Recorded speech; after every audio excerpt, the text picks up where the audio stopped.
O professor possui bacharelado em Ciência da Computação pela Universidade Federal de Santa Maria, é mestre em Computação pela Universidade Federal do Rio Grande do Sul, professor, então, do Instituto Federal, do campus Restinga, e doutorando em Ciência da Computação pela Pontifícia Universidade Católica do Rio Grande do Sul. Tem experiência na área de Ciência da Computação, com ênfase em redes de computadores, seguranças de sistemas e internet das coisas, atuando principalmente nos seguintes temas: blockchain, segurança de redes de computadores, gerência de redes de computadores e robótica educacional. Participou de diferentes projetos com blockchain, sendo um dos autores da SpeedChain, né, que é um projeto registrado então no INPE, e ainda fez o intercâmbio então financiado pela Australian Academy of Science na Universidade de New South Wales para pesquisar blockchains e internet das coisas.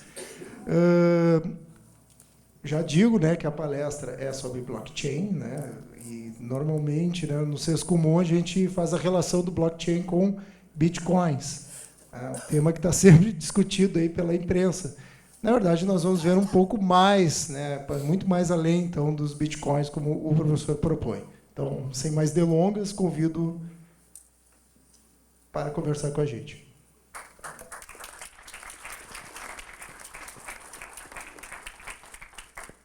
Bom, pessoal, quem aqui está estudando na área de TI, na área de informática? Tá. Então, o restante não está estudando na área de informática, então isso vai ser bem legal, porque a gente vai poder ter uma visão geral de blockchain.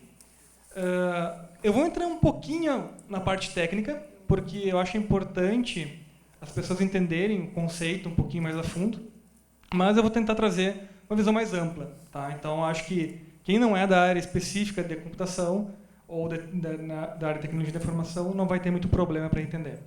Claro que as partes mais técnicas eu vou pedir desculpas para o pessoal que não é, mas tentar trazer uma visão mais ampla. Tá? Bom, só deixa eu acertar aqui a posição. Pressiona que eu passo. Não, deve ser... Deixa eu ver.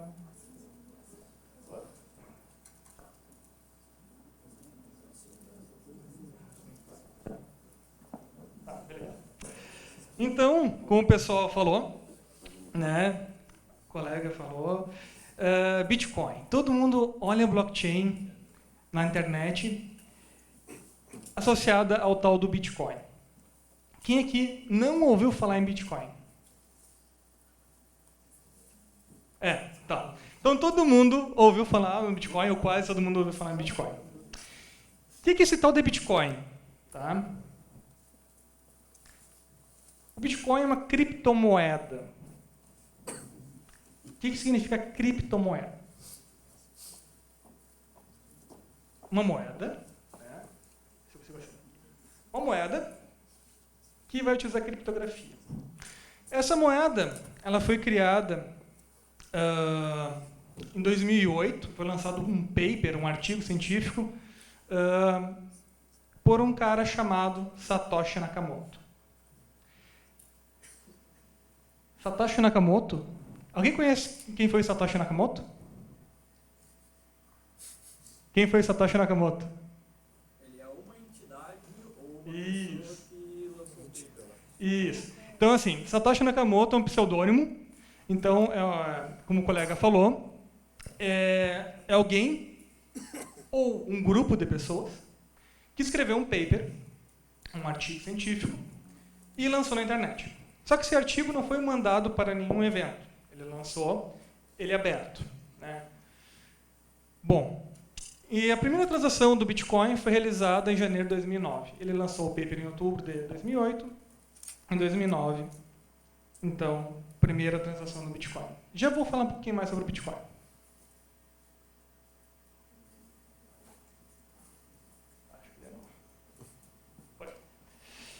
Bom, o que é o Bitcoin, então?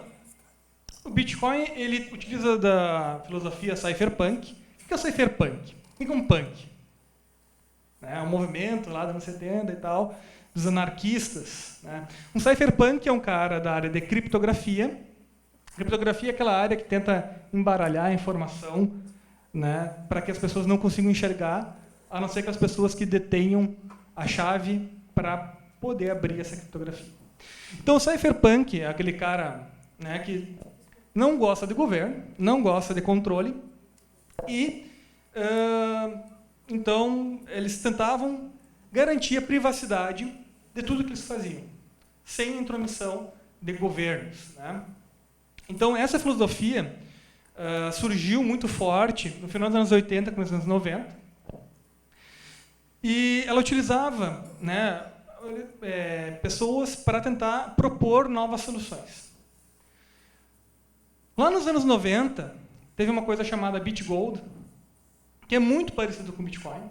Tá? Uma tecnologia, então, para vocês entenderem que o Bitcoin não é uma coisa, tem uma tecnologia muito nova. Na verdade, ele é muito similar a algumas coisas do começo dos anos 90. E o grande lance dessa galera que propôs isso era a desvinculação com uma moeda real. Por quê? Moeda real, a gente vai ter um banco, e bancos lucram, e bancos têm governo. Tem controle do governo, o Banco Central, por exemplo, todas as transações que vocês fazem na conta de vocês, vai passar pelo Banco Central. Então, a ideia de onde surge o Bitcoin é dessa ideia mais anarquista, né, de ausência de controle governamental. O Bitcoin em si, então ele vai usar esses conceitos. Ele vai ser uma moeda que a gente chama peer-to-peer, que a gente vai trocar par a par. Então, imaginem que a gente vai trocar sem a interferência de alguém no meio. Tá? E com controle distribuído das transações. Então, não vou ter, por exemplo, um banco autorizando uma transferência. Essa transferência vai ser validada por todos que pertencem a essa rede. Tá? E aí tem algumas questões mais técnicas do Bitcoin em específico, que cada transação vai ser colocada num bloco. Então, você pode ter ouvido falar, está minerando um bloco. Nada mais é do que um bloco é um conjunto de transações e mais algumas informações para garantir a segurança dessas transações. Então, esse controle das transações é feito pela mineração, que a gente chama, mas, na verdade, a mineração é um dos algoritmos de consenso, de a gente garantir que essa informação é verdadeira. Os pagamentos, então, são realizados sem transação, sem bancos, e a gente tem uma coisa muito importante, e é isso que vai nortear as várias outras aplicações que a gente vai ter, que é a garantia da integridade dos dados. Tá? Então, três coisas principais aqui que a gente tem no Bitcoin. Peer-to-peer, né, descentralização. A parte de controle das transações com algum algoritmo de consenso. E a integridade dos dados. Isso vai ser uma característica que vai permear a maioria das blockchains que a gente tem hoje. Eu deixei ali um anonimato, entre aspas, por quê? No Bitcoin...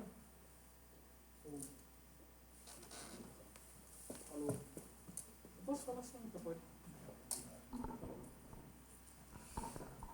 Alô? Anonimato, né? No Bitcoin, a gente não tem uma garantia real do anonimato, mas a gente tem transações sem vinculação com a pessoa física. Vou explicar um pouquinho melhor. Tá? Imaginem que, quando vocês vão mandar uma carta, você sempre bota um nome lá, certo? Beleza. Porém, eu posso botar o nome de qualquer um ali, né? Posso, né? Posso dizer que foi, sei lá, o Zé do Pé de Feijão que enviou a carta. Bom, isso garante o anonimato, de certa forma, porque eu não estou me identificando. Bitcoin é assim também. A identificação de vocês vai ser por a chave privada, é um código. Imagine um monte de números. Né? E essa vai ser a identificação do Bitcoin. Então não tem identificação, o Robin tem essa chave. Não, é uma chave que fez a transação. Só que a gente não pode dizer que isso é suficiente para o anonimato. Por exemplo, pegar o exemplo da carta. Se a agência dos Correios, a qual eu fui enviar a carta, tiver uma câmera, ela vai conseguir rastrear que fui eu.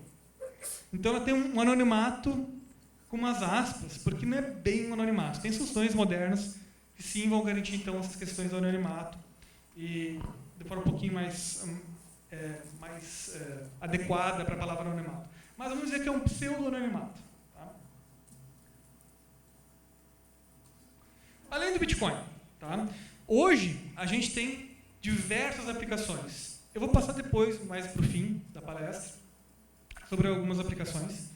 Mas hoje a gente pode utilizar, e a gente vai encontrar blockchains para diferentes áreas. Para jogos, né, para a parte de gambling, que é apostas, né, jogos de azar. Para a parte de direito, por exemplo, para controle de evidências, de provas, né, de crimes. A gente vai encontrar soluções para, por exemplo, voto eletrônico. A gente vai encontrar soluções das mais diversas. Tá? Depois eu vou comentar de alguns projetos que eu trabalhei e algumas coisas que eu andei vendo por aí.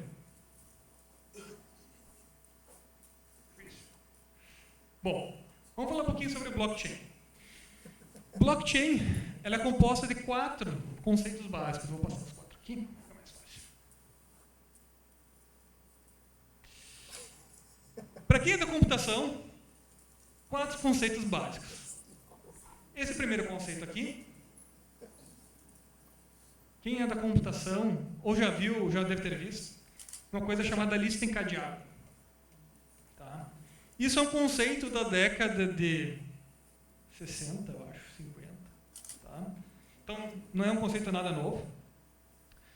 Criptografia assimétrica é um conceito de 69. Hash de mensagem, também é dessa época, dos anos 70. A coisa mais nova que a blockchain utiliza é uma coisa que vocês devem... Não, pela média de idade de vocês não usaram. Peer-to-peer, que começou lá, se difundiu muito com o Napster, né, para compartilhamento de arquivos. Não estou incentivando a pirataria, estou só falando do compartilhamento de arquivos, tá, pessoal? É para vocês compartilharem trabalhos de aula, PDF ali, né? Trabalho de aula, não é para compartilhar coisas ilegais, não, tá? Então, vamos lá.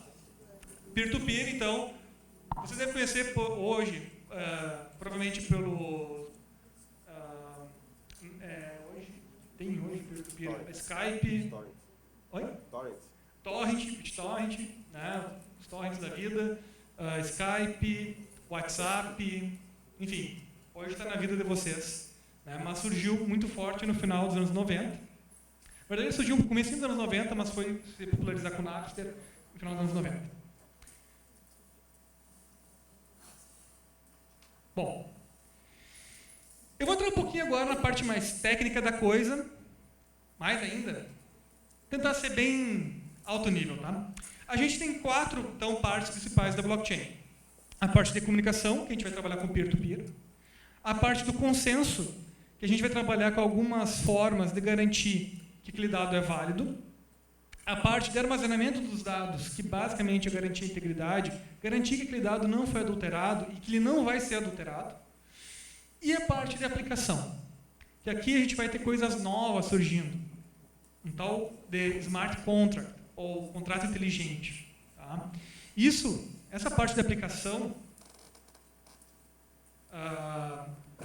da blockchain é o que tem mudado muito como está sendo o desenvolvimento.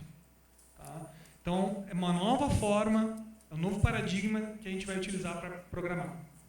A gente está fazendo alguns projetos com empresas e isso deve começar a bater na porta das instituições de ensino, tá? Nos próximos anos. Então, é bom ficar muito atento a isso, que a gente tem alunos nos projetos, alunos de graduação dos projetos, e assim que eles terminam o projeto, eles são contratados. Porque é uma demanda muito grande, porque muito pouca gente ainda está atuando nessa área. Bom, na parte de comunicação, não vou entrar em muitos detalhes aqui, porque eu sei que é muito técnico, mas eu vou dar uma visão geral. A gente tem algumas coisas que a gente tem que se preocupar na parte de comunicação. Primeiro, o acesso vai ser público ou não. Por exemplo, o Bitcoin, qualquer pessoa no mundo pode se conectar. Já outras blockchains, você pode ter um controle de quem pode acessar. Então, só aí vocês já podem ver que vai ter uma diferença bem grande nas blockchains. Então, por exemplo, eu posso ter uma empresa, um conjunto de empresas, que a gente vai criar, né, uma blockchain só para a gente acessar. Controle de acesso só para algumas pessoas, só para algumas empresas, só para alguns usuários. Isso é o que a gente chama de blockchain privada, se for só uma empresa, ou consórcio, se forem várias empresas. Tentando traduzir o termo consórcio, que é consórcio, é o termo mais bonito. E tem outra diferença bem grande, que é como que a gente vai controlar a inserção de informação. A gente tem duas formas principais. Não vou entrar em muito detalhe como é feito, mas imaginem que qualquer pessoa pode incluir informação, e na outra vai ter controlado quem pode incluir. Então, tanto o acesso quanto a inserção da informação. Então, por exemplo, eu posso ter blockchains que ela é privada, então só um grupo vai poder acessar, mas dentro desse grupo qualquer um pode alterar. Melhor, inserir novas informações, não alterar. Desculpa. E já no outro caso eu posso ter então uma combinação disso, dependendo de qual caso que a gente vai utilizar. O Bitcoin, por exemplo, é público e permissionless, que é sem controle nenhum de acesso, sem controle nenhum de controle e inserção de novas informações. Tá? Tá tudo bem. Bom, o que é o consenso? Agora vamos lá. Tá? Por exemplo, eu e o Bruno, nós combinamos que eu ia pagar R$10 para ele. Eu digo para vocês, paguei R$10 para o Bruno. Eu paguei R$10 para o Bruno ou não? Como é que eu garanto que eu paguei os R$10 para o Bruno? Hoje em dia, como é que a gente faz para garantir que alguém pagou algo para alguém? Ou tu faz ele assinar um recibo, né? Ou, né, tu vai ter que ter um agente aí no meio, um banco, vai ter que ter um grupo que vai confiar. Na blockchain, a gente vai ter, então, uma questão de assinatura digital e, além disso, uma prova. A gente está inserindo uma coisa que é verdadeira para mostrar para os outros que isso é verdadeiro. Eu não vou entrar em detalhes técnicos aqui, novamente, mas a gente tem várias formas de provas. Tá? A prova de trabalho, que é a mais conhecida, Proof of Work, né? Que é basicamente o que o pessoal chama de mineração. Então, eu ficar gerando hashes. Vou entrar um pouquinho mais técnico agora. Ficar gerando hashes até que esse hash tem uma característica específica, que é um conjunto de zeros iniciais no começo do hash. Tá. Esqueçam o que eu falei, mas basicamente é ficar fazendo um trabalho computacional até que eu encontre uma característica que é completamente aleatória. Então é por isso que o pessoal fala que Bitcoin gasta muita energia. Porque vocês vão ficar processando algo indefinidamente, algo que vocês não conseguem determinar quando vocês vão parar de processar, até encontrar a solução para esse problema. Tá? Mas a gente tem outros algoritmos que são bem mais, digamos, inteligentes na questão do uso de energia. Por exemplo, um algoritmo que é muito antigo, né, que são os algoritmos baseados em generais bizantinos, que surgiram os primeiros lá nos anos 80, e a gente tem novos nos 90, nos 2000, né, que é basicamente o seguinte, algum esquema de votação. Então vamos pensar, se todo aqui o auditório votasse para cada conjunto de transações que a gente fosse inserir na blockchain. Então se 2/3 votar que é verdadeiro, eu vou inserir. Se não chega nos 2/3, bom, vai ter que fazer uma nova votação. Tá? Então, isso é basicamente o que acontece nesse algoritmo. A gente faz votação. Agora, imaginem fazer uma votação no mundo inteiro. Aqui na sala é tranquilo. Mais ou menos tranquilo, já vai dar confusão. Agora, imaginem fazer uma votação no mundo inteiro. Vai ter problema de comunicação no meio do caminho, vai ter um monte de mensagem sendo enviada, vai ter um monte de mensagem que vai ter que ser apurado, vai ter que ser um monte de mensagem, vai demorar muito, muito, muito, muito mais. E ainda pode gerar um monte de inconsistências, porque daqui a pouco cai a conexão, um grupo fica fora, outro grupo volta, etc. Tá? Então, esses algoritmos eles vão funcionar bem em determinados ambientes. Dependendo do ambiente, a gente vai utilizar um algoritmo, dependendo do outro ambiente, a gente vai usar outro algoritmo. Então, as blockchains vão se diferenciar bastante nesse quesito de consenso. Aqui eu vou falar um pouquinho mais sobre o Proof of Work, mas eu vou mostrar depois um videozinho. Pode fazer um videozinho depois que eu mostro, fica mais fácil. Deixa eu voltar. Bom, aqui eu vou falar um pouquinho da nova parte técnica. Esperem que a parte técnica vai acabar, tá, pessoal? Tá acabando. Calma. A parte dos dados, tá? Eu falei para vocês, é um conjunto de transações. Então, imagina que tudo isso aqui é transação. A gente vai ter uma versão do algoritmo que está rodando, ou do código que está rodando na versão do bloco. A gente vai ter uma marca de tempo para marcar quando que aquilo foi criado. E mais algumas coisas que a gente vai utilizar para os algoritmos de consenso. Tá? Esse é o básico que a gente tem num bloco do Bitcoin. Se a gente passar, vou passar um pouquinho mais rápido na parte técnica, não vou entrar na Merkle Tree, não vou entrar na parte da assinatura digital, mas eu vou entrar então no que está muito em voga agora, que são as aplicações. Tá? E aqui é o grande negócio, é o grande detalhe, é a grande inovação que o blockchain trouxe, que é a possibilidade de a gente criar novos tipos de aplicação sem a necessidade de um servidor central. O que acontece hoje? Toda vez que vocês vão realizar uma compra, vocês vão onde? Vão lá no Mercado Livre, vão lá na Americanas, vão lá no, sei lá, qualquer site. Né? Agora imaginem se a gente pudesse fazer essa compra de forma sem ter que acessar um servidor. Vou abrir um aplicativo, ele vai se conectar numa rede e eu posso trocar coisas diretamente entre pessoas, sem passar por nenhum servidor, sem ter que passar por nada. Né? Então, isso cria uma forma de pensar bem disruptiva. Se você me perguntar, tá, mas qual que é a diferença para o WhatsApp? Praticamente nenhuma. A diferença é que a gente vai ter garantia para as pessoas de fora que aquela transação está sendo realizada. Tá? Bom, então vamos lá. Esse aqui, pessoal, foi uma aplicação que foi desenvolvida usando a blockchain da Ethereum, que é uma outra blockchain, uma das principais blockchains que a gente tem, a Ethereum. E o pessoal criou o que eles chamam de CryptoKitties, seriam os gatinhos criptográficos. Tá? Qual que é o grande lance? Cada gatinho ele é gerado por um hash aleatório e cada parte do hash gera uma característica diferente nesse gato. Por exemplo, aleatoriamente foi gerado esse gato. Pessoal, isso não é um jogo. É só um gatinho gerado, uma imagem gerada a partir de um código criptográfico. Ok? E isso foi vendido. Por quê? A gente pode criar o que a gente chama de tokens. Então, isso foi criado com um token. E, para cada token, pediram quantos Ethers, que é uma moeda digital, dariam para o gatinho. O Ethereum hoje deve estar aqui uns $500, $600 um Ether. Tá? Quanto vocês acham que esse gatinho aqui valeria em reais? Quanto vocês pagariam por esse gatinho? Lembrem, é uma imagem. Mas é só de vocês, mas é uma imagem. Quanto vocês pagariam por ela? 5 mil?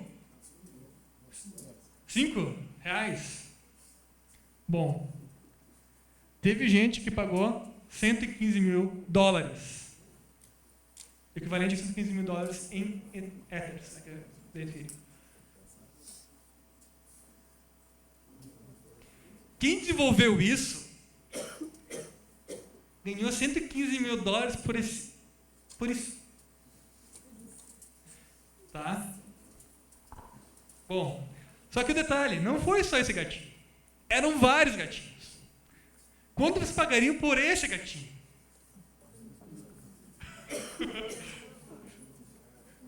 Quem dá mais?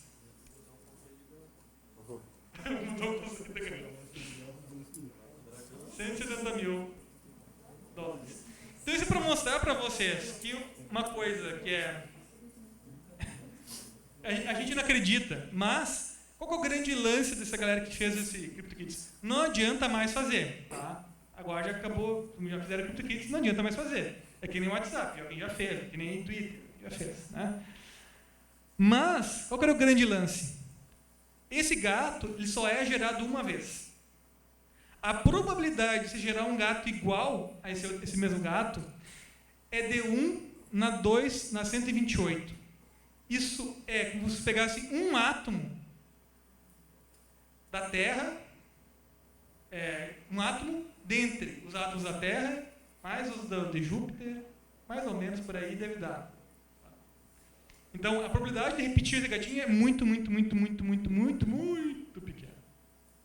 Tá? Então, esse é o grande lance, é que esse gato é exclusivo. Quanto você paga por esse gato exclusivo? Bom, deixa pra lá.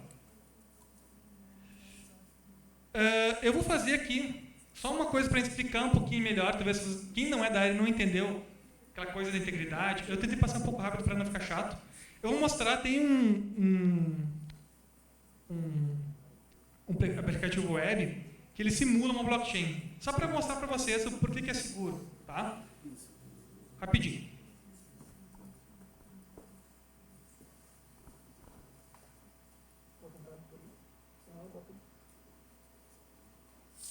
Funcionou, beleza. Então, assim, se vocês olharem, a gente tem aqui uma versão bem simplificada da blockchain. A gente vai ter o número do bloco, vai ter esse campo aqui que ele chama de nonce. Esse aqui é um campo mágico, tá? Para fazer o proof of work, que é a prova de esforço. Não se preocupe agora. Aqui a gente pode colocar qualquer coisa, e aqui ele vai gerar o hash.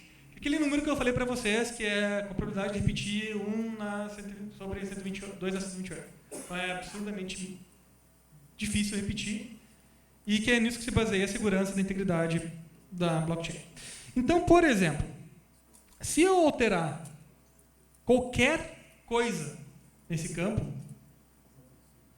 ele vai gerar um número hash, aquele número mágico, aqui embaixo,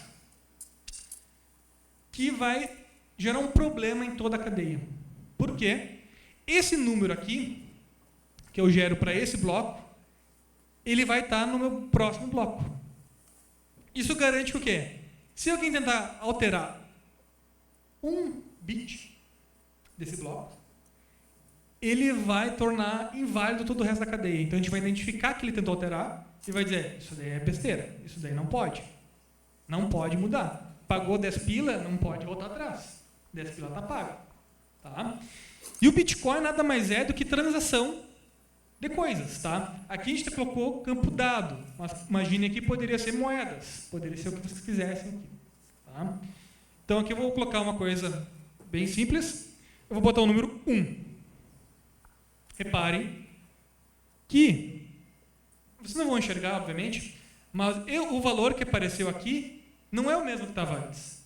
Teria que alterar toda a cadeia para ele poder ser o mesmo. E a prova de trabalho é fazer o quê? É fazer com que esse campo aqui, fique com 4 zeros na frente. No Bitcoin são 18 zeros. Tá? Para 4 zeros, vai ser rapidinho. Para 18 zeros, vocês vão demorar... Com o meu computador, provavelmente vocês vão demorar algumas horas. Tá? Mas hoje em dia, o pessoal utiliza máquinas específicas para fazer isso. E demora por volta aí dos 10 minutos. Tá? Mas não tem garantia. Pode ser que demore mais, pode ser que demore menos. Tá? Eu vou botar aqui então para minerar. Reparem, foi rápido, super rápido, que ele gerou aqui 4 zeros. Como é que ele gerou isso? É um cálculo matemático. Imagina como é um conjunto de funções matemáticas misturada com funções lógicas que ele vai gerar um número único para esse conjunto de dados. Reparem aqui que ele mudou esse valor aqui. Esse valor aqui é o valor que eu vou variar para tentar achar esse hash com essa característica. Então vai fazer 0, 1, 2, 3, 4, 5, calculando. 7, calculei, não deu. E vai indo, até chegar no número que tem essa característica aqui. Tá? Então, se eu mandar calcular o próximo, vou botar aqui para minerar. Vamos ver. Agora demora um pouquinho mais. Agora ele precisou 134.587 iterações para chegar nesse hash aqui. Agora imagine se vocês tivessem 18 zeros. Isso é exponencial. A cada zero, vocês vão provavelmente duplicar, aumentar uma casa decimal para cada tempo de cada coisa. Então isso aqui é absurdamente grande, tá? Vocês vão demorar muito tempo para poder gerar esse hash. Bom, falando isso.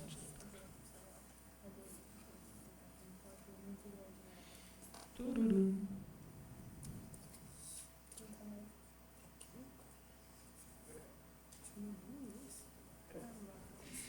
E aí, pessoal, o que acontece? Nesses últimos 2, 3 anos, as empresas acordaram para a blockchain. Tá? Então, a gente tem feito várias parcerias com empresas. Só que volta e meia aparece uma empresa e fala assim, estou querendo implantar blockchain na minha empresa. Tá, mas para quê? Para ter. Tá. Isso é muito comum. Então, essa tirinha aqui, ele está falando, vou tentar traduzir de uma forma que não perca a graça. Então está chegando um senhor aqui, né, provavelmente o diretor da empresa, ele vai falar, eu acho que a gente poderia criar uma blockchain. E o carinha da gravata aqui, será que ele realmente entende do que ele está falando? Será que ele leu blockchain em alguma revista, alguma coisa do tipo? Daí ele fala assim, vou perguntar para ele para ver se ele sabe o que ele está falando. Qual cor tu quer a tua blockchain? E ele responde, pode ser roxo. Blockchain não tem cor, tá, pessoal? Blockchain é um conjunto de bits, tá? Apesar do gatinho lá ser roxinho, não tem nada a ver com blockchain. Tá? Então, assim, se vocês forem procurar na internet, vocês vão encontrar algumas perguntas que vocês podem fazer que podem auxiliar a decidir se vale a pena ter um blockchain ou não. Eu não vou entrar em detalhes aqui, de novo, para não entrar muito na parte técnica, mas, basicamente, se vocês quiserem implantar uma blockchain, primeira coisa, mais de uma pessoa, mais de uma entidade tem que ter o poder de inserir informação. Se só uma entidade vai inserir informação, não vale a pena ter blockchain. Para que tu vai querer ter uma blockchain, tem que ter uma estrutura, se tu pode inserir num banco de dados normal. A segunda coisa é que, além de ter essa questão de mais uma pessoa ter que inserir, essas pessoas se confiam. Se eu não tenho confiança entre essas pessoas, entre esses usuários, usualmente o que a gente faz? A gente vai contratar lá um serviço para dizer esse cara aqui realmente é ele, que a gente chama de entidade certificadora. Na internet, quando vocês olham lá HTTPS, significa que tem um certificado digital, e se não for gerado por uma entidade certificadora, que acontece no site do DIF, né, ele vai reclamar, o Firefox vai dizer, você tem certeza que entrar aí? Porque não tem ninguém garante que ele é ele mesmo. Né? Está correndo risco. Tá? Quando é site que a gente vai fazer para ganhar dinheiro em cima, geralmente, a gente coloca um certificado digital. Tá? No caso da blockchain, a própria estrutura da blockchain, com chaves públicas e chaves privadas, já é o suficiente para garantir a origem. Então, a gente não precisa se preocupar com uma entidade certificadora. Tá? Então, isso é uma coisa que ajuda bastante quando a gente vai escolher uma blockchain. Mas agora vamos falar um pouquinho dos desafios. Nem tudo é lindo na blockchain. A gente tem alguns problemas. Por exemplo, esse aqui é o caso mais conhecido, eu acho, de problema do uso da blockchain, que foi o caso da Silk Road. O que é Silk Road? Há um site lá da Deep Web que vendia drogas e outras cositas más. Tá? Como é que o pessoal pagava isso? Bitcoin. Por quê? Lembra que eu falei que tem aquele pseudo-anonimato lá? O que as pessoas faziam? As pessoas iam lá, compravam usando Bitcoin e trocavam esse Bitcoin em algum lugar que não fosse no seu próprio país, por dinheiro depois e tal. Então, muito comum, vocês forem para a Rússia, vocês encontram uma caixa eletrônica para trocar Bitcoin por dinheiro. Tem vários países, Suíça é até engraçado, né? Suíça, bancos, a coisa toda. Mas, enfim. Então, esse é um problema. Por quê? Como eu tenho um pseudo-anonimato, é muito difícil, muito difícil rastrear alguém. E aí, se vocês forem pensar isso pro lado do mal, não, Não estou falando questão de droga, não estou falando casos de armas e pedofilia e coisa do tipo. Tá? Isso pode ser usado para um fim bem escuso, bem problemático para a sociedade. Então, é uma faca de dois gumes. Uma faca de dois gumes. Né? Passando? Esse aqui, acho que vocês viram faz uns 2 anos. 1 ano e meio, 2 anos. Não sabe o que é isso aqui? O WannaCry. Né? É um vírus que teve... desculpa, é um worm, na verdade, uma porta de entrada que tinha no Windows. Permitia explorar um backdoor que vocês conseguiam... Os caras encriptavam o HD e pediam recompensa em Bitcoin para divulgar a chave criptográfica. De novo, blockchain não tem nada a ver com o ataque. A única coisa é o Bitcoin para poder recuperar a chave. Bom, e reparem, vocês vão pagar o Bitcoin para quem? Para esse númerozinho aqui. Ó. Quem que é esse númerozinho? Não sei.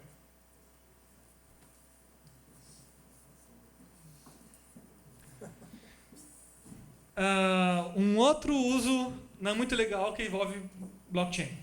Por exemplo, no site do governo de São Paulo, as pessoas iam acessar o site, o que acontecia? Ficava lento a máquina. Muito lenta a máquina. O que eles descobriram? Tinha um JavaScript lá furado, os caras conseguiram alterar o JavaScript para ficar minerando Bitcoin para um pool de mineração. Então alguém ia ganhar compensa caso achasse um bloco e ganhar dinheiro com isso, usando a máquina dos outros. Bem legal. De novo, blockchain não tem nada a ver com isso, mas foi usado para o mal. Né? Já vou mostrar depois coisas boas também. Isso aqui, pessoal, é mais acadêmico, tá? Mas é um problema que o Bitcoin tem, o Ethereum tem, vários blockchains têm, que é o que a gente chama de fork. Imagina que vocês têm uma blockchain aqui. Um monte de gente inserindo transação. Mandei os 10 pila para o Bruno, mandei os 10 pila para mais alguém aí. E aí, a gente perde a conexão com o resto do mundo. Quantas vezes o campus ficou sem internet? Né? O que acontece? Passou 2 horas, voltamos. Mas espera aí, a transação do Robin não foi para a blockchain de todo o resto do mundo. Não foi validada pelo resto do mundo. O que acontece? A gente cria 2 ramos paralelos e 2 blockchains paralelas. Tem que resolver isso. Tá? No Bitcoin, qual que é o algoritmo? A gente pega todas as transações e bota para gerar, minerar, que a gente chama, né? Gerar novos blocos novamente. O problema é que se o Bruno é esperto, ele fez transação aqui e fez a transação usando o 4G, que é o que a gente chama de double spending. Então ele gastou aqui e gastou fora. E aí o que acontece? Para alguns dos pagamentos vai ser recusado, porque ele não tinha aquele dinheiro. E aí é um problema. Tá? Estou falando de R$10, agora imagina, sei lá, R$100 mil. Né? Então, esse é um problema. Outro desafio que a gente tem, esse aqui é um pouquinho, esse é mais tangível, é mais no nosso dia a dia. Imaginem que vocês estão utilizando o Bitcoin. Vocês vão lá, baixam todos os blocos do Bitcoin. Dentro dos campos, vocês podem armazenar dados. Claro que tem algumas restrições quanto aos dados que podem ser armazenados. Mas foi identificado diferentes dados que não deveriam estar lá. Dados que violavam direitos autorais, dados com conteúdo ilegal, discurso racista e coisa do tipo, código, ou seja, algum programa malicioso, e até mesmo pedofilia, foi encontrado link de pedofilia no Bitcoin. Agora pensem comigo, se vocês armazenam pedofilia, armazenam conteúdo impróprio na casa de vocês, o que acontece se alguém acha pedofilia na casa de alguém? É crime. Agora imaginem vocês estão usando o Bitcoin sem saber disso, porque vocês não vão ficar olhando todas as informações que estão lá, vão olhar só as transações que vocês fazem. E tem coisas desse tipo na rede. É bem complicado. Então tem uma questão legal envolvida Então, isso é toda uma discussão que está sendo feita na parte jurídica disso. Bom, e uma coisa mais nova que eu falei de smart contracts. Smart contracts, pessoal, nada mais são do que códigos. Executar código. Executar, né, imagine que vocês vão codificar numa linguagem específica para executar na blockchain. Tá? Então, se vocês pensarem, quem trabalhou com TI, quando vocês codificaram alguma coisa que vocês compilaram ou executaram e nunca mais mexeram? Joga a primeira pedra quem já codificou sem ter nenhum erro. Não existe, né? Agora imagine um código que não pode ser alterado. Porque na blockchain a gente não pode alterar as coisas.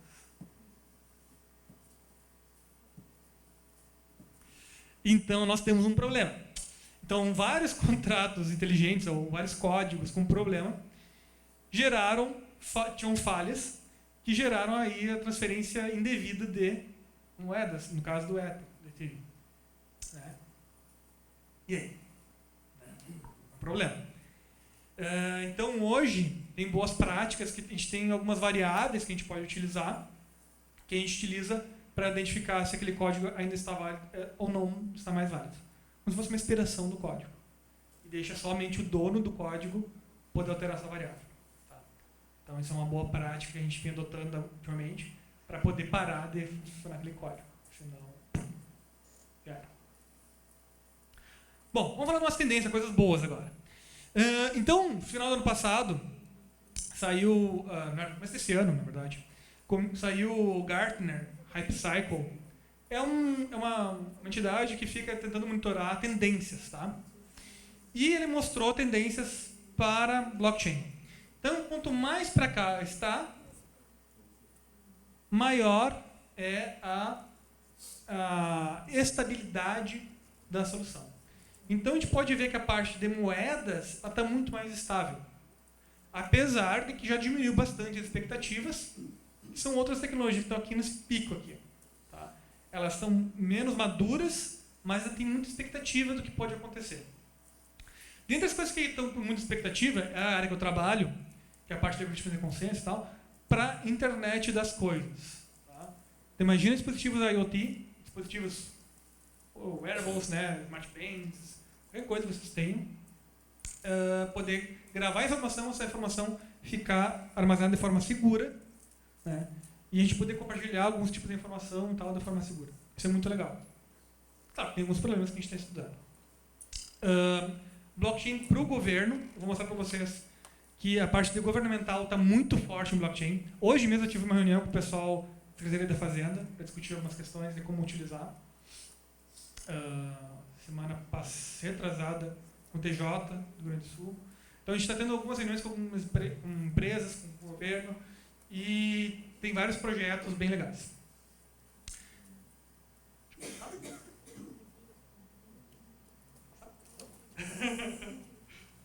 Bom, obviamente, criptomoedas, moedas digitais. Isso aqui é o que é o mais estável, né? Então a gente tem aqui, só para vocês verem, o Bitcoin já foi responsável por quase 100% do mercado lá no começo de 2013. Hoje está mais equilibrado o Bitcoin com todas as outras. Né? Então, tem ainda dominância, com 50% do mercado, mas a gente tem várias outras criptomoedas. Eu não vou falar qual é investir, tá, pessoal? Eu não vim aqui fazer propaganda para comprar Bitcoin, nem nada do tipo. Tá? Mas se vocês forem fazer qualquer tipo de investimento e aplicação do dinheiro em criptomoedas, primeira coisa, entendam como a criptomoeda funciona. É bem importante vocês saberem como a criptomoeda funciona. Segundo, não confiem em traders, não confiem em agências de transferência. Criem uma conta do Bitcoin, vocês podem criar a qualquer momento uma conta do Bitcoin, ou da Ethereum, ou de qualquer outra criptomoeda, e baixem a rede para vocês. Vocês mantenham a carteira de vocês. O que a carteira tem? Ela tem aquela chave pública, que é para as pessoas transferirem coisas para vocês, o identificador de vocês, e a chave privada, que é com a qual vocês vão assinar transações e vão poder usar essas moedas. O que acontece? muitas dessas agências de transferência, elas dizem que compram Bitcoin, mas não tem garantia nenhuma que elas têm uma carteira real com caixa pública e privada de vocês. Então, se vocês querem transacionar, muito fácil. Baixem um aplicativo de carteira, ou então baixem a blockchain inteira do Bitcoin, do Ethereum, Ripple, qualquer uma delas. O Ripple é um pouco mais difícil, mas enfim. E utilizem vocês mesmos transacionam. Tá? É muito mais seguro e não dá problema, por exemplo, que nem deu Novo Hamburgo. Estão sabendo, né? Fizeram pirâmide lá, mas enfim. Então, qual que é o problema? As pessoas não tinham uma carteira. Eles gerenciavam dinheiro. Está errado. Né? E vários outros casos aconteceram, tá? Não foi só no Novo Hamburgo. Tem vários casos no Brasil e fora do Brasil aconteceram. Se querem transacionar criptomoeda, tem uma carteira vocês. Tem vários aplicativos. Botem no Google, carteira, criptomoedas, enter, vai aparecer várias. Procurem sobre elas, qual que é mais segura de utilizar e tal, e usem. Tá? Não acreditem em agências. E, muito importante, pessoal, para quem é da área da computação e para quem não é da computação, tem uma coisinha chamada Libra. Ouviram falar na Libra? Não é a da Libra esterlina da Inglaterra, tá? E nem a balancinha do signo lá. Ouviram falar em Libra? Não? Isso, o Facebook. E um consórcio de empresas lançou, né, divulgou que vai lançar uma criptomoeda ano que vem. Para transacionar no próprio Facebook e no WhatsApp. Tá? Então, pessoal, fiquem muito atentos. Por quê? Saiba como funciona a Libra. A Libra não usa Proof of Work, por exemplo, o algoritmo de ficar tentando gerar hash. Ela usa um algoritmo de votação. Quem vai votar não vão ser vocês, vão ser um conjunto dessas empresas aqui. Para verificar se está válido ou não aquela transação. Então vai ser um pouquinho mais rápido que o Bitcoin, mas tem alguns detalhes. Vai existir uma certa rastreabilidade a princípio. Eles estão dizendo que não, mas pelo que eu olhei, nesse momento, ainda vai ter uma rastreabilidade. Então, assim, perde algumas coisas, ganha outras. Tá?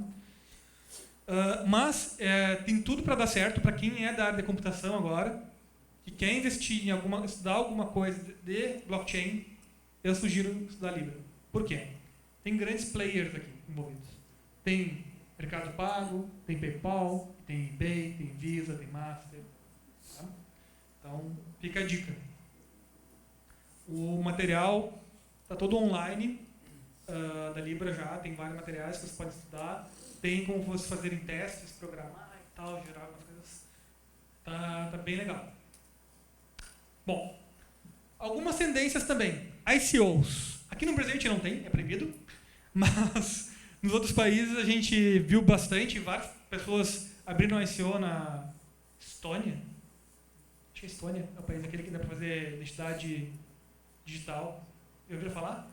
Vocês pagam 300 euros, eu acho, vocês viram cidadão digitais da Estônia. Tá? Bom, enfim, desculpa, viajei um pouquinho. Então, assim, teve várias ICOs, é o quê? Vocês vão criar uma moeda, por exemplo, o Telegram criou uma, tem várias empresas que criaram outras moedas. Vocês dizem, a oferta inicial por essa moeda é tanto. Comprem agora, porque depois vai subir.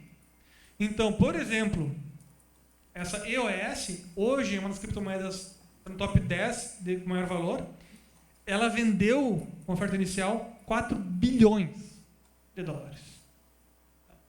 Desculpa falar, mas isso também já perdeu a graça, as pessoas já não estão mais investindo tanto. Mas isso aqui é uma coisa bem interessante de se pensar como forma de iniciar daqui a pouco um negócio digital de vocês. Bom, bancos. Por exemplo, hoje, se vocês fizerem uma transferência internacional pelo Santander, vai utilizar o Ripple, que é uma blockchain. Então, os bancos já estão começando a utilizar blockchain. E aí vem uma coisa que é um paradoxo. Porque a blockchain surgiu para fugir dos bancos. E aí os bancos estão usando blockchain. É muito louca, né? É interessante. Oi? Então, assim, Na Austrália está bem forte, no Canadá está bem forte esse movimento dos bancos. O Banco Central, em foi no final de 2017, se eu não me engano, lançou um relatório técnico sobre blockchains e como poderia ser utilizado no sistema financeiro. Então, bastante gente olhando para isso. O que eu falei? E tem uma coisa que está sendo muito utilizada, tá? Que é a parte do governo. O governo utilizar, de novo, cypherpunk, anárquico, contra o governo, e o governo utilizando. Né? Então a gente tem... Não é exatamente. Né? O governo está utilizando, mas do jeito que é interessante para ele. Exato. Então, obviamente, né? Utilizando parte do conceito de blockchain por o que interessa para ele. Então, aqui a gente tem, por exemplo, a Coreia do Sul, é um dos países que está investindo bastante forte em blockchain. Então, já está fazendo todo o sistema de votação eletrônica, fez uma cidade, acho que no estado deles lá, para a votação do governador. Eles implementaram estão implementando um esquema de identidade, que a gente tem, carteira de identidade, com todas as informações integradas por blockchain. Esse aqui, a gente ficou sabendo, porque a gente foi convidado para participar de um evento no NIST. O NIST é um órgão que regulamenta a parte de criptografia nos Estados Unidos. E eles apresentaram lá o pessoal da Homeland Security. Quem assistiu série que já deve ter ouvido falar em Homeland. Né? É os caras que cuidam a parte de imigração, a parte de ingressos nos Estados Unidos e a parte de antiterrorismo. Tá? O pessoal está utilizando, eles fizeram um protótipo, né, mas eles já estão estudando o uso de blockchain para controlar desde o momento que se solicita o visto. Isso passa pelo visto, passa pela entrevista, passa pela homologação do visto, passa pela compra da passagem para os Estados Unidos, passa pelo embarque, passa pela desembarque, pela alfândega, por todas as questões que tu for fazer que envolver o governo dos Estados Unidos. Isso aqui é uma blockchain que eles estão desenvolvendo. Eles mostraram os resultados. Eles estavam com alguns problemas de desempenho, né, principalmente quando precisa de uma resposta rápida em aeroportos, coisa do tipo. Mas eles estavam analisando como utilizar. Então, não é só coisas mais simples. Um uso, que aí tem exemplos em vários lugares, já está sendo testado em muitos lugares do mundo, é para registro de terras, registros cartoriais. Por que você precisa continuar ainda no cartório? Se vocês tivessem uma assinatura digital, a gente não precisava mais de cartório. Por que eu vou precisar validar a assinatura se a assinatura é reconhecida por todo mundo? Então, isso é um uso que o pessoal da Suécia fez um protótipo também, só que ele deixou o blockchain sem aparecer para o usuário. Né? Ele não sabia que tinha um blockchain por trás, mas tudo gerenciado por blockchain, com assinaturas, etc, etc, etc. Eles tiveram bastante sucesso, eles estão tentando implantar em alguma cidade. Sistema jurídico tem algumas blockchains específicas para o sistema jurídico, por exemplo, para fazer com que não possam ser adulteradas provas, evidências, né? Enfim. E uma outra blockchain que eu achei bem legal, que é para resolver disputas online. Quantas vezes vocês compraram alguma coisa no Mercado Livre ou com alguém e deu problema? Pode não ter dado, pode dar. Então, essa blockchain, ela tenta resolver essas disputas virtuais. Tá? E tem várias outras, aqui eu citei só duas. A parte de rede de experimentos, cadeia de experimentos, isso aqui é bem forte, mas ainda tem muitos problemas, porque tem muita informação. Tá? Aqui seria tentar monitorar todo o ciclo de vida de um produto. Imagine que vocês vão comprar um carro e você consegue ver todo o histórico de todas as peças daquele carro, por onde aquele carro já passou, qual peça foi colocada em qual parte do carro. Essa era a ideia inicial. Esse exemplo mestre, né, quando surgiu esse tipo de uso, que é o exemplo com carros. Mas pensem isso para qualquer coisa. Pensem, por exemplo, para a fabricação de roupas. Da onde veio o algodão, quem trabalhou para fazer aquele algodão, qual é a nota fiscal gerada, etc, etc. A parte em IoT, Smart Cities, está crescendo muito. Esse é um gráfico que eu fiz dos artigos científicos, não só de aplicações. Tá? A gente pode ver que existe um crescimento muito grande está muito em alta agora. Esse gráfico já está um pouquinho maior agora, que alguns papers não tinham sido publicados quando eu fiz o gráfico. Eu vou passar para a gente vendo. A parte de saúde, a gente tem um projeto com uma empresa que presta serviço para vacinação. Então, a gente está fazendo um cadastro de como registrar as vacinas de alguém, como bonificar, dar tokens, etc. E poder usar tipo, grupos de vantagens, né? Tipo, usar um sistema de premiação usando o blockchain. Então, tem várias formas de vocês utilizarem na saúde.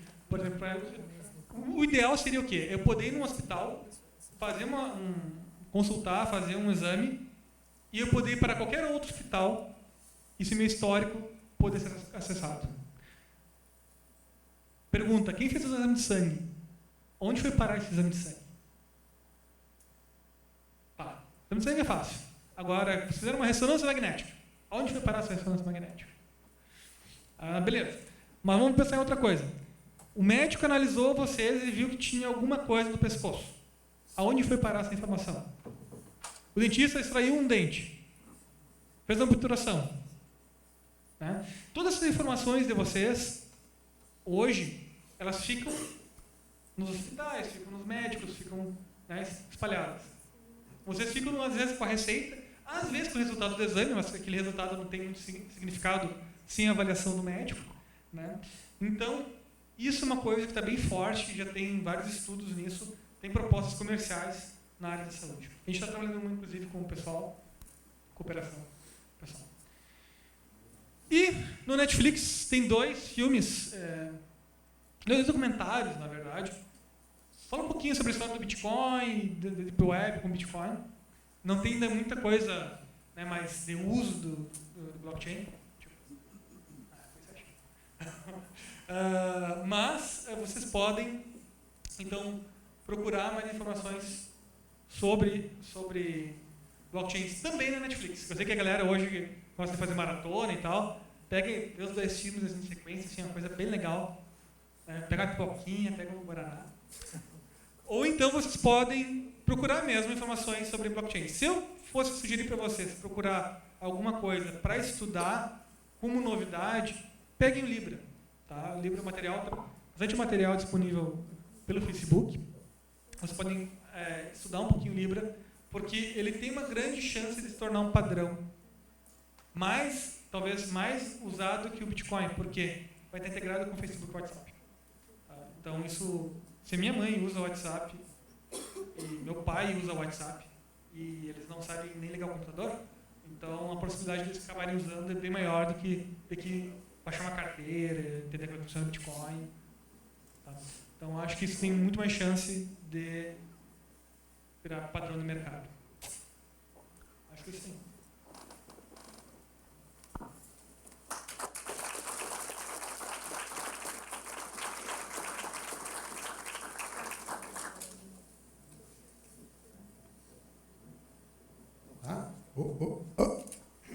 Então tá, obrigado, Robin.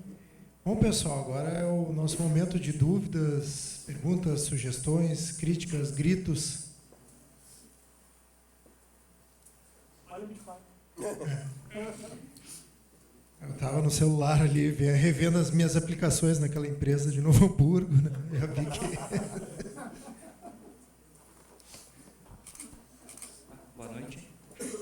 Eu quero saber se tem como ganhar dinheiro com Bitcoin ou criptomoeda quando ela está desvalorizando. Sim.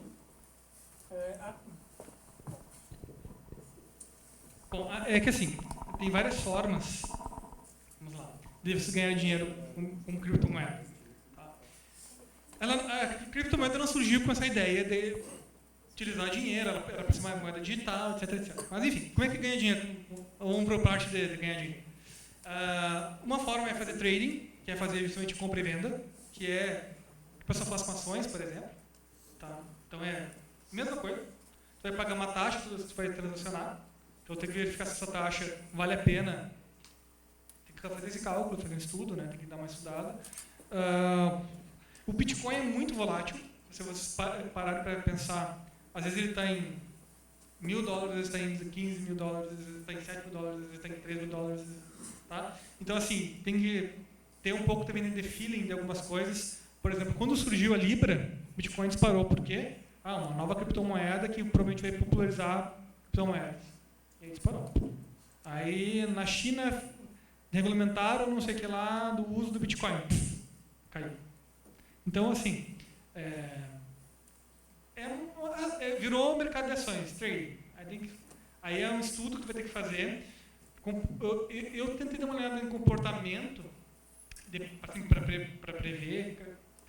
É um pouquinho mais variado que ações ou que algumas commodities.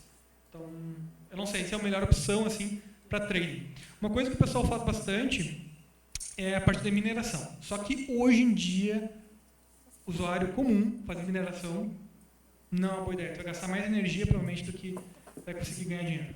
Tá? O que é mineração? Tu tentar achar aquele hash. Tá? Quando tu acha o hash, tu ganha uma recompensa. Hoje é 12,5 bitcoins. É um monte de dinheiro. Só que hoje tem containers de processadores processando hash para gerar bloco.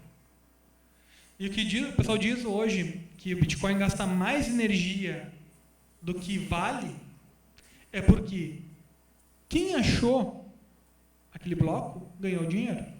Aqueles outros que estavam tentando chegar no bloco ficam sem. Então toda aquela energia gasta do pessoal que não conseguiu é botada fora. Então foi usada energia desnecessária. Hoje, a energia usada no Bitcoin dá para manter algumas cidades. Tá? Então, assim, é um trade-off. Na parte de trading, aí tu tem que fazer um estudo. Senta, analisa mercado e faz trading. Tem outras criptomoedas que eu acho que são um pouquinho mais interessantes para trading, que são moedas que estão... geralmente moedas que são menores, quando tem uma oferta inicial, é mais interessante para pensar em mercado. Nossa, tem risco maior também. Pode comprar e perder tudo.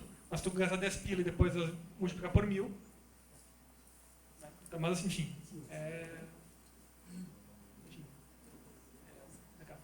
Peraí.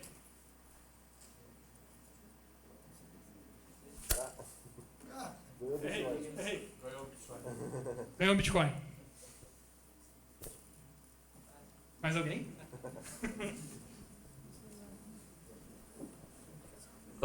Hoje, se tu fosse desenvolver uma blockchain que não tivesse muitas transações, tu optaria por desenvolver utilizando Proof of Work ou Proof of Stake?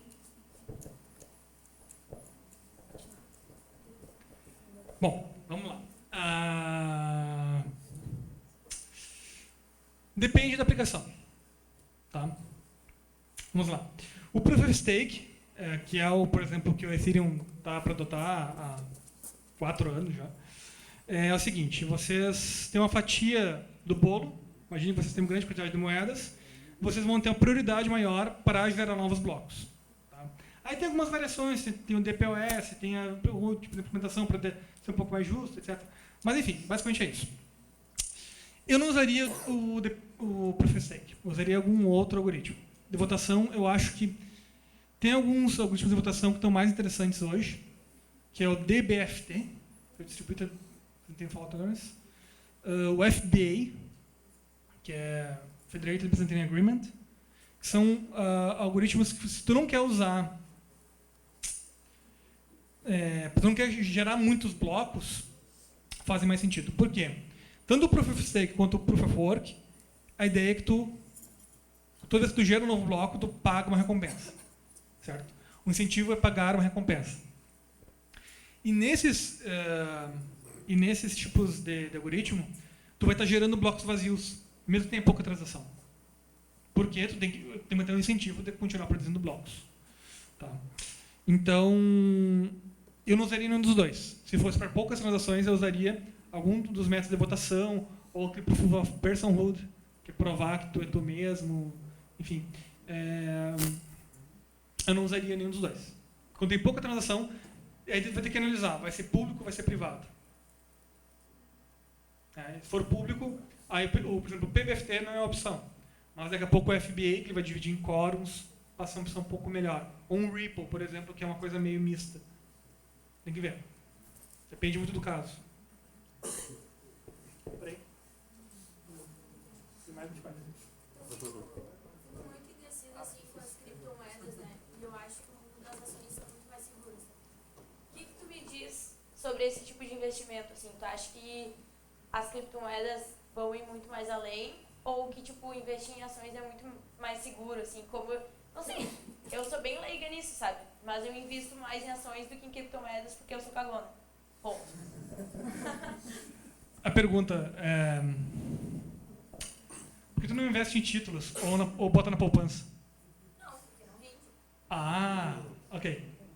Então, depende muito do risco. Tu vai ter que fazer uma análise de risco e ver se vale a pena. Eu acredito que criptomoedas veio para ficar. Agora, tu vai perguntar, o Bitcoin é a criptomoeda que vai ficar? Não sei. Eu tenho feeling que não. Sabe por quê? Porque tu tem um número limitado de moedas e tu está chegando a uma dificuldade para a criação de novos blocos muito grande. Ela tem um algoritmo que ela vai regulando a dificuldade com o tempo, tá? Ela vai subindo ou descendo. Mas eu acho que está se gastando muita energia com o Bitcoin.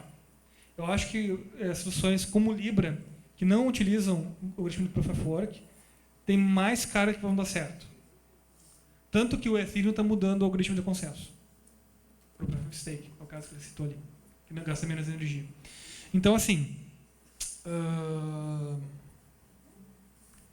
eu não vou dizendo que investir, né, mas se eu tivesse que investir em criptomoeda, eu usaria como mercado volátil, não como a longo prazo. Tá? Eu invisto, como eu tinha falado antes, quando está surgindo a criptomoeda, investe R$10 e tira 1.000, ou então tu investe fazendo trading mesmo. Bota, tira, bota, tira, bota, tira, bota, tira, bota, tira. Mas o problema disso é que tu tem que sempre cuidar, porque tu sempre paga taxas, né? Não é só taxa do governo de pagar imposto, que deveria também, porque já tem lá no imposto de renda para poder declarar. Tá, pessoal? Fiquem atentos. Mas também a taxa da transação. Toda vez que tu transaciona na blockchain, tu paga uma taxa. Tá? Então o Bitcoin tu paga todas tu paga.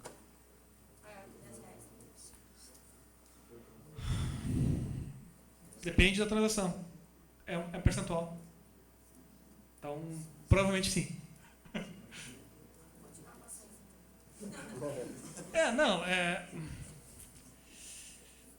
Né? É assim, o pessoal ganha dinheiro com isso. Não é dizendo que não ganha muito dinheiro com isso. A galera da Unip também ganha dinheiro com isso. Não é. Então, assim, e tem gente que a poupança é a melhor solução. Aí, é difícil dizer assim, investe em Bitcoin, que vai dar certo. Tem que analisar, ver como é que está o comportamento, ver se tem alguma regulamentação acontecendo, se não tem. Mas a longo prazo eu não investiria em Bitcoin. Se eu tivesse falado isso há 2 anos atrás, eu tinha queimado a língua, porque subiu para 15 mil. Mas já teve mais alto também. Então, é complicado. Mas eu acho que criptomoedas, o que vai dar certo são as criptomoedas mais novas que estão surgindo. Porque elas estão utilizando algoritmos de consenso que são mais eficientes energeticamente e eles são mais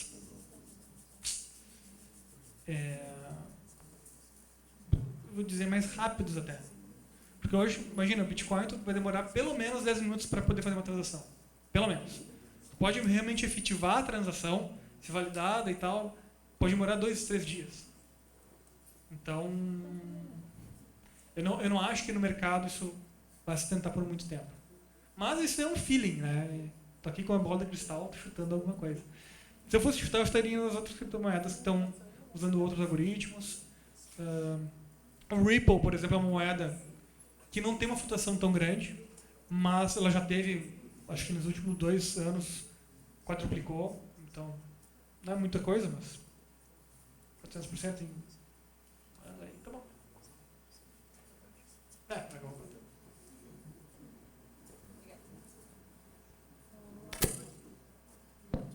Boa noite, tudo bem? Eu sou o professor Roger, tá, de informática. Tudo bem? Ruben, é o seguinte, eu vi que tu falou bastante em Bitcoin, né? Por causa até da presença de outro curso, né, de administração. Mas aquela parte ali de internet das coisas, né?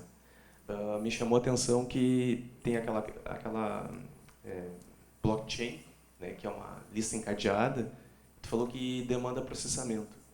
num contexto de IoT, é justamente o que não se quer é autoprocessamento. Aí fala um pouco sobre isso, como é que é essa questão, né? Como é que é tratada, como é que se resolve isso.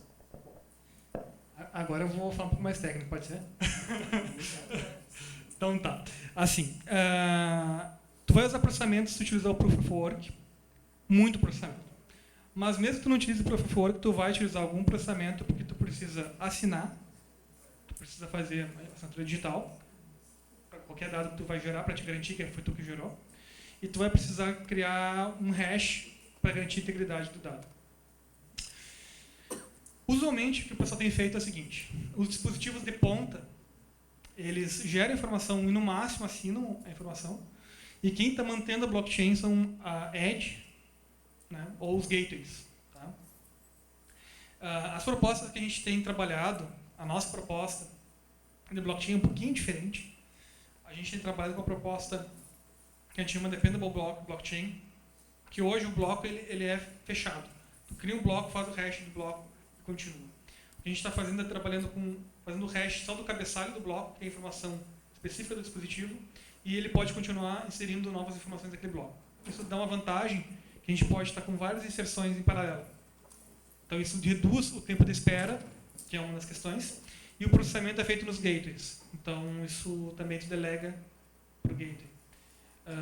Mas é claro, se tu for pensar num dispositivo de ultra baixa capacidade, que está ligado ali, que vai mandar mensagem a cada X tempo para economizar energia, é um problema. Tá? Mas assim, tem estudos, a gente já fez estudos, inclusive com o Arduino, a gente conseguiu fazer assinatura, fazer hash, a gente fez algumas medições de tempo, inclusive, a gente conseguiu deixa eu pensar aqui agora, lembrar na cabeça. Nossa, está difícil. Foram alguns milissegundos para fazer hash e para encriptar o dado e enviar. Tá? Então, dependendo da aplicação, até um Arduino mesmo, tem um ARMzinho, um Atmega ali, né, consegue fazer. Agora, a parte de processamento, realmente manter a blockchain, a gente fez alguns testes usando o computador, claro, mas usando também Raspberry e Orange Pi.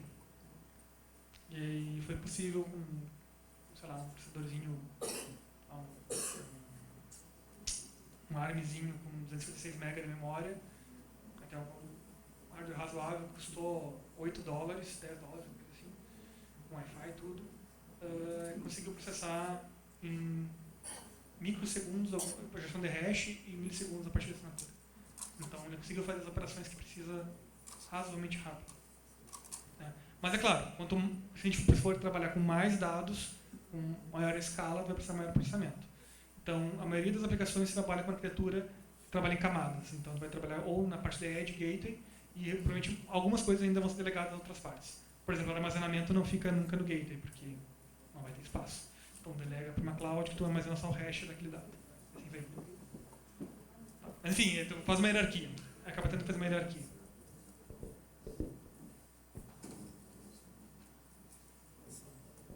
Pessoal, última questão aí, por favor.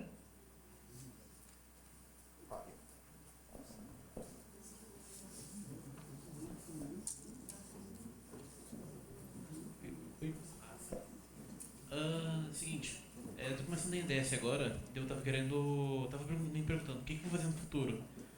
Em questão de blockchain, tu acha que é uma área que vai crescer, que vale a pena investir conhecimento? Ou tu recomendaria mais para o pessoal que está entrando na parte de informática começar por algo mais cômodo? Que já tem histórias, que já tem anos e anos de experiência e conteúdo. Vou até contar uma história. Bom, quando eu entrei na computação, recém tinha lançado o padrão Wi-Fi. Estava começando a pensar em lançar dispositivos Wi-Fi. Se eu não tivesse depois estudado Wi-Fi, eu teria ferrado. Não existiam smartphones.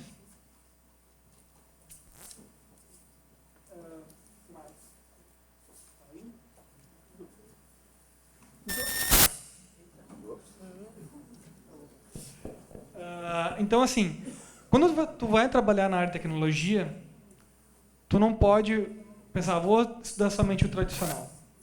Tu tem que estar sempre aberto para novidades. Tá? Então, assim, essa historinha que eu contei rápido, eu ia contar outras coisas, mas não vou demorar muito. Eu vou começar a chorar aqui, né? Mas assim, a tecnologia evolui muito rápido. Se você pensar em 10 anos atrás, não tinha smartphone, não tinha mobile. Hoje a maior parte da computação é mobile. Se for pensar, a maior parte dos aplicativos hoje, do uso por usuários, é mobile. Isso 10 anos atrás não tinha. Tá? Hoje a gente fala em cloud, também é um conceito de 10 anos atrás. A gente está começando a falar em veículos inteligentes. Vai virar padrão no futuro? Pode não virar, mas é interessante a gente estudar. Tá? Mas eu vou te dizer agora uma outra coisa. O básico é muito importante. O clássico é muito importante. Se tu olhar blockchain, a gente está utilizando conceitos da década de 70. Então, dominar o básico é muito importante. Porque, geralmente, na computação, a gente tem inovações incrementais. Que é o quê? Não é algo disruptivo completamente novo que alguém inventou. Geralmente, é alguma coisa que vai usar coisas anteriores num contexto diferente. A maioria das coisas em computação são inovações incrementais. Tá? Então, se eu fosse dar uma dica para quem está iniciando, foca no tradicional, mas sempre dá uma olhada para o que está tendo novidade. Pode ser que não dê certo, pode ser que dê certo, mas a tendência, pelo que a gente tem visto nas empresas, é que vai ser utilizado de alguma forma. Agora, eu vou te dizer, o que a gente falei para a colega antes, é o Bitcoin? Não sei. É para a área da saúde? Não sei. Mas, com certeza, essas áreas devem acabar utilizando alguma coisa, algumas ideias, de alguma forma, blockchain. Tá. E se não usar, pelo menos tu vai conhecer algumas coisas, por exemplo, assinatura digital, tu vai conhecer lista encadeada, tu vai conhecer peer-to-peer, tu vai conhecer hash, tu vai conhecer, enfim, várias tecnologias, coisas que foram criadas anteriormente, e daqui a pouco pensar uma utilização num contexto diferente. Por exemplo, o que foi criado em 2008 é muito parecido com o que foi criado em 90. Foi mudando algumas coisinhas, mudou o contexto, mudou as tecnologias utilizadas, mudou o acesso, e está sendo tal que é hoje, girando milhões todos os dias, né, de transações todos os dias. Então, mais ou menos isso.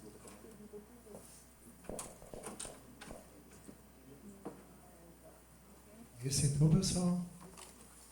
Então,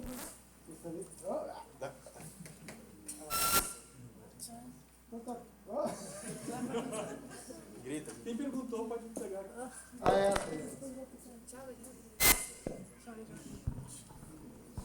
Alô. Então tá. Pessoal, então nós agradecemos a distribuição de bitcoins aqui, tem mais um aqui. Agradecemos então a presença do professor Robin, tá? Vamos nos preparar para o futuro, já falamos de fabricação digital, ou seja, a gente vai ter que fabricar as coisas em casa, agora a gente vai ter que ter criptomoedas, não sei o que eu vou fazer no futuro, mas é isso, tá? E agradeço a presença de todos, não esqueçam novamente de preencher a lista, quem não preencheu, tá? E até o próximo DTEC.